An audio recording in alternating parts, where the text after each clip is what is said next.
what the fellowship allowed me to do was to plan that, all right, I'm going to be here for 2 or 3 weeks at a time.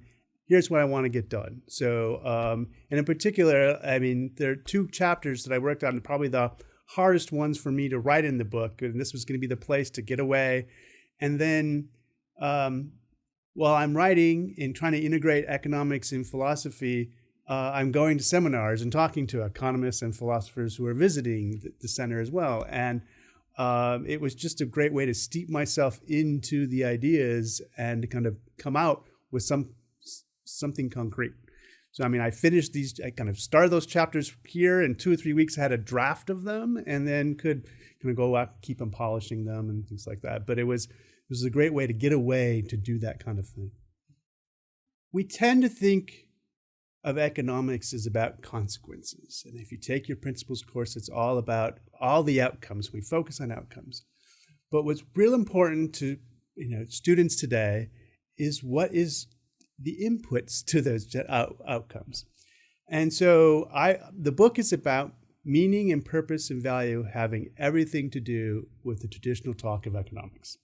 We don't talk about it that way. Our principles of economics textbooks aren't written that way, but that's what our students are looking for and they want to hear.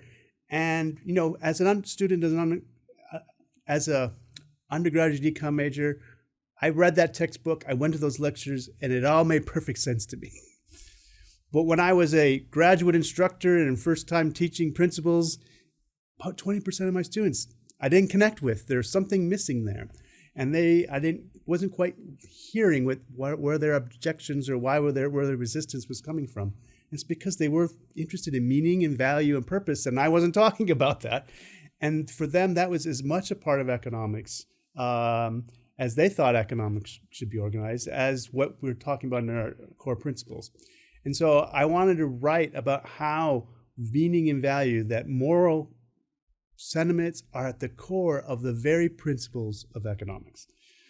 You're not going to see that in your principles textbook, but if you think about it and you go back to Adam Smith, it's there. And so those 3 core principles are property. I kind of written a book on that, kind of pushed that idea. But property really isn't a core tenet if you read your principles books. There's a few sentences here and there about property rights. But without you respecting my things and I respecting your things, you can't get the whole rest of this economy off the ground. It's that, and this is important, that I am interested in respecting you and you respecting me regarding these things, and that we're not fighting with each other, not trying to take this thing, not trying to take advantage of each other. You have to have that before you get all this wonderful commerce off the ground.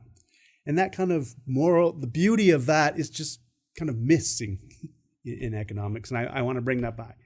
Same thing goes for trade. Once we have that respect, then we can do all these wonderful things of, well, I want to create this thing for you, and you're going to be able to create this thing for me. Again, we're thinking about other people and what we can do together, as opposed to just me and just you, which is not how we think about economics. In fact, economics kind of misattributes Adam Smith for being all about self-interest. And if you read Wealth of Nations carefully, it's not about self-interest. In fact, he doesn't even use that word about one time at the end of the book, end of the 2 volumes. It's about something else. It's about acting in your own interest. But that's not the kind of the standard view that you think about what economics is. But it's about self-interest. It's about greed if you're going to be less generous about it. And so for me, it's important to kind of go back to Adam Smith, see what he's actually written, find out kind of where this kind of mistake crept in, and put back meaning and purpose and value. The book is about 3 core principles: property, trade, and then the division of labor that makes kind of creates all this extra wealth. If you go back and read Adam Smith, it's very clear that his starting point is you, the human being. And that at its core is what I think is missing in economics.